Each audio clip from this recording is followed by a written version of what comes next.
Naam, hujambo na karibu kwa habari za hivi sasa. Kufuatia press conference ya msemaji wa serikali, mambo kadha wa kadha yamezungumzwa. Aidha, pamoja na yote hayo, utakumbuka kuwa makala iliyochapishwa na CNN ambayo ikionyesha matukio kadha wa kadha ambayo yamejitokeza siku hiyo ya Oktoba 29, ambapo msemaji wa serikali amesifia kwa mapana vyombo vya ndani ya nchi ya Tanzania kwa kuhakikisha hawaripoti taarifa ambazo zingeweza kupelekea taharuki ama hasira ama uchochezi kwa Watanzania dhidi ya serikali yao kwa kile ambacho kimejitokeza. Lakini baada ya press conference hiyo kumalizika, anaonekana Mheshimiwa John Heche ambaye ni kaimu mwenyekiti wa Chama cha Demokrasia na Maendeleo Chadema amechapisha kwenye ukurasa wake wa Instagram maneno yafuatayo ambayo nitawasomea kwa kile ambacho John Heche amekichapisha katika Insta page yake leo baada ya msemaji wa serikali Mheshimiwa Msigwa kuzungumza kwa mapana zaidi na kusifia vyombo vya habari vya nchini Tanzania baada tu pale ambapo ilipojitokeza vurugu kuanzia Oktoba 29 na kuendelea. Vyombo hivyo vinasadikika kuwa havikutoa taarifa ama kuvujisha picha ya aina yoyote ambayo ingeweza kuleta taharuki katika nchi yetu pendwa ya Tanzania.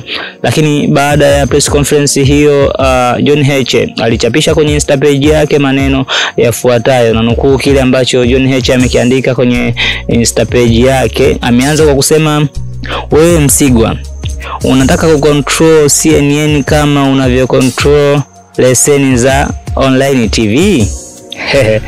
Narudi hapa, anasema wewe Msigwa, akimaanisha wewe msemaji wa serikali, unataka kucontrol CNN, kile chombo ambacho kilitoa makala dhidi ya kile ambacho kilichojitokeza Oktoba 29.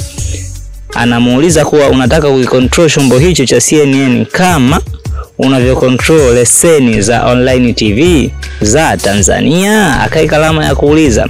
Akaendelea kwa kusema, au unafikiri hilo ni gazeti unalotaka kufunga wakati wowote unaotaka? Hao ulioenda kuhutubia hapo wamekuuliza muliua watu wangapi? Je, wamekuuliza kwa nini hamjawapa Watanzania miili ya ndugu zao wakazike? Wamekuuliza kwa nini mlipiga mama mjamzito risasi ya mgongo? Wamekuuliza kwa nini majeruhi wamechukuliwa wakiwa wazima na kutupwa monchwari?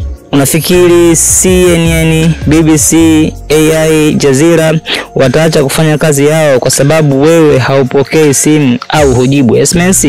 Kwa nini leo hawaaliki CNN ili wapate nafasi ya kukuuliza maswali ujibu? Wenye nia ovu ni nyie wauaji, sio watu wanaoanika uovu wenu. Ukatili wenu huu hamtaweza kufunika kwa lolote. Watanzania wa sasa si wajinga. John Heche amemalizia kwa kuandika hivyo. Weka maoni yako sehemu ya comment section ili tuweze kujadili kwa pamoja katika kile ambacho kimezungumzwa na John Heche. Je, ni kweli msemo wa John Heche ambapo angetakiwa msemaji wa serikali alialike shirika la CNN ili waweze kumuuliza maswali kama vile ambavyo ingetakiwa, ama kama vile ambavyo John Heche ameeleza kwa vyombo vya Tanzania vinamilikiwa, viko chini yake, ambapo chombo chochote kitachoenda kinyume na matakwa yake basi anaweza kuwanyang'anya leseni ya chombo hiko. Nikukumbushe tu, kama ni mara yako ya kwanza kufuatilia YouTube channel yetu, basi tafadhali subscribe, like, share na comment ili uwe wa kwanza kuweza kupata notification.